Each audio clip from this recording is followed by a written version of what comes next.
লাজুকে ফাঁসাতে গিয়ে শেষ পর্যন্ত ধরা পড়ে গেল বনলতা। সম্পূর্ণ জানতে ভিডিওটিতে একটি লাইক করে দেখতে থাকো। গল্পের শুরুতেই দেখা যায় পুলিশ অফিসার চলে এসেছিল ঠাম্মির গয়না চুরি হয়েছে, আর কে গয়না চুরি করেছে সেটারই তদন্ত শুরু হয়ে গেছে। বনলতা বারবার করে লাজুর দিকে আঙুল তুলতে থাকে আর বলে, লাজু এই সব তুই করেছিস বল। লাজু তখন বলে, বনলতা দিদি, গরিব হতে পারি আমি, কিন্তু আমি চোর নই। আমি জানি যে চুরি করা মহাপাপ, আর আমি এই সমস্ত অন্যায় করতে চাই না। কিসের অভাব আছে আমার? দুবেলা দুমুঠো খেতে পাচ্ছি, পড়তে পারছি, এটাই তো অনেক। এর থেকে বেশি কিছু আমি চাই না।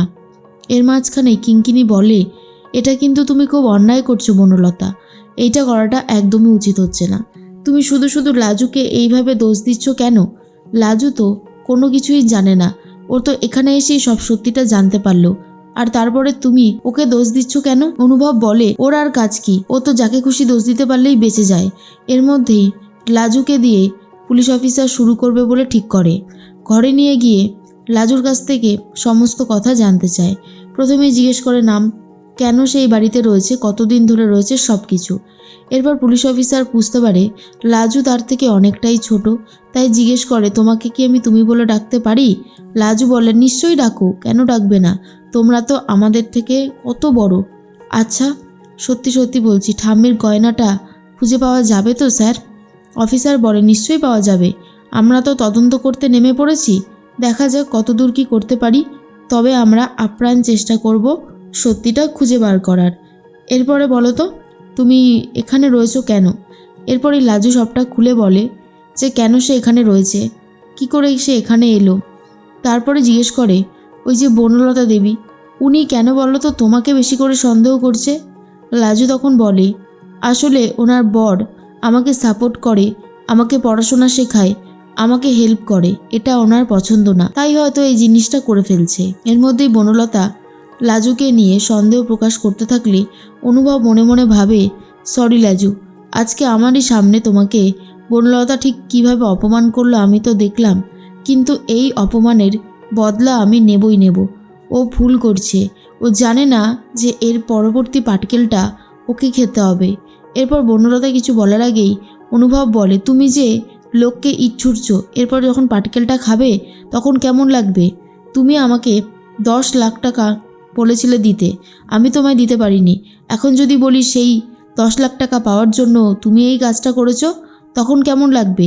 আর এটা শোনার পর বাড়ির প্রত্যেকেই পুরো অবাক হয়ে যায় আর জিজ্ঞেস করে, বনলতা তোমার 10 লাখ টাকা লাগবে? কিসের জন্য 10 লাখ টাকা লাগবে? বনলতা বলে, সেটা না হয় তুমি তোমার ছেলের কাছ থেকে জিজ্ঞেস করে নাও, ও যখন পুরোটাই বলে দিল।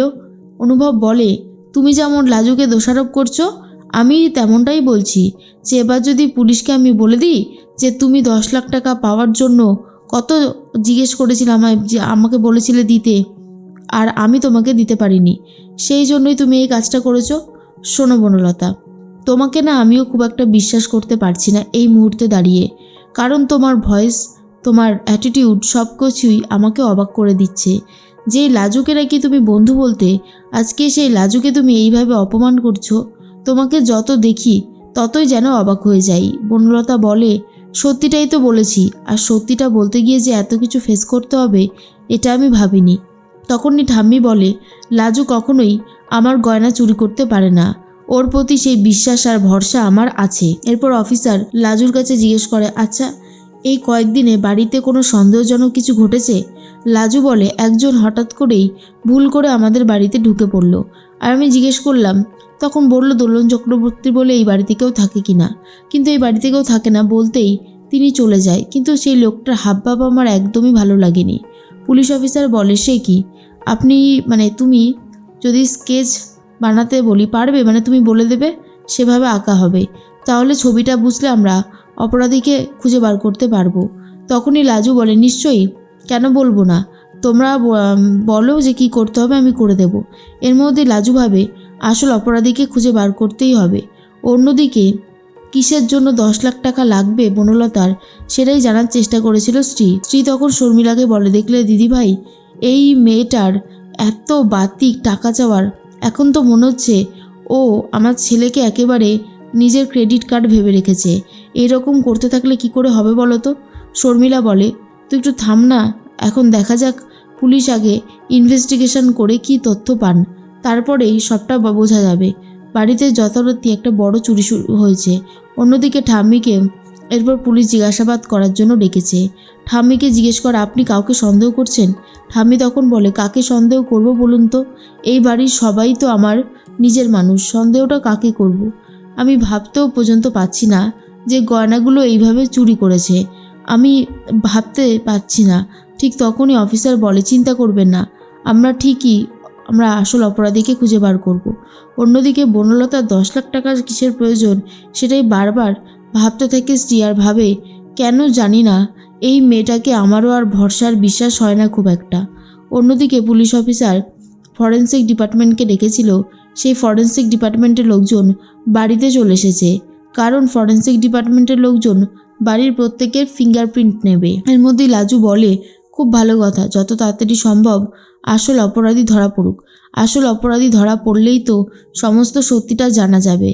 এর মধ্যে বনলতা বলে, হ্যাঁ আমিও চাই আসল অপরাধী খুব তাড়াতাড়ি ধরা পড়ে যাক, ধরা পড়তেই হবে।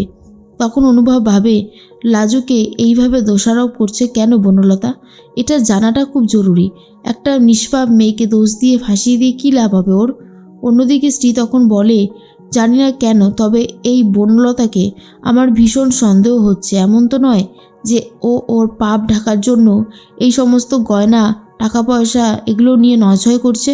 হতেই তো পারে, না হওয়ার কিছুই নেই, আজকালকার দিনে সবই সম্ভব। এর মধ্যে লাজু তখন বলছিল পুলিশকে কীরকম দেখতে তাকে। তারপরে রান্নাঘরে চলে আসে, বনলতার সাথে কথা বলে। বনলতা বলে, পুলিশ তোকে কী জিজ্ঞেস করলো রে লাজু? লাজু তখন বলে, অনেক কিছু জিজ্ঞেস করলো, এই যেমন তুমি আমার সাথে এরকম ব্যবহার কেন করো, কতদিন ধরে এই বাড়িতে আছি, সব কিছু। তখনই বনলতা বলে, বাবা, হঠাৎ করে সব কিছুই জিজ্ঞেস করছে, সত্যি কথা বলেছিস তো? লাজু তখন বলে, অবশ্যই সত্যি কথা বলবো না কেন, সেদিন তো বাড়িতে একটা ছেলেও এসেছিল, কি দোলন চক্রবর্তীর খোঁজ করছিল। তার স্কেচ ভালো করে বানিয়ে দিতে হবে, কারণ তাহলে তাকে নাকি ধরা যাবে। আর অফিসাররা চেষ্টা করছে যতদূর যা তাড়াতাড়ি করা যায়। এর মাঝখানেই লাজুর কথা শুনে বনলতা ভাবছিল যে এবারে কি হবে, ময়ূক যদি সামনে চলে আসে তারা তো ধরা পড়ে যাব। ঠিক সেই মুহূর্তেই দেখা যায় পুলিশের কাছে চলে গেছে লাজু আর জানার চেষ্টা করে কার ফিঙ্গারপ্রিন্ট এসেছে। তখন শর্মিলা মানে জেঠিমণির এসেছে, আর এসেছে বনলতার। বনলতা নামটা ইন্টারেস্টিং, কারণ জেঠিমণি তো গয়নাগুলো মেলা ছিল, তাই তার খুব একটা অসুবিধা হবে না। কিন্তু বনলতার নাম এসেছে শুনেই ভয় পেয়ে যায় লাজু, আর বুঝতে পারে এই সমস্ত কাজ বনলতা দিদি করেছে। চুরিটা তাহলে বনলতা দিদিই করেছে। আর লাজুকে ফাঁসাতে গিয়ে নিজে ধরা পড়ে যায় এই বনলতা।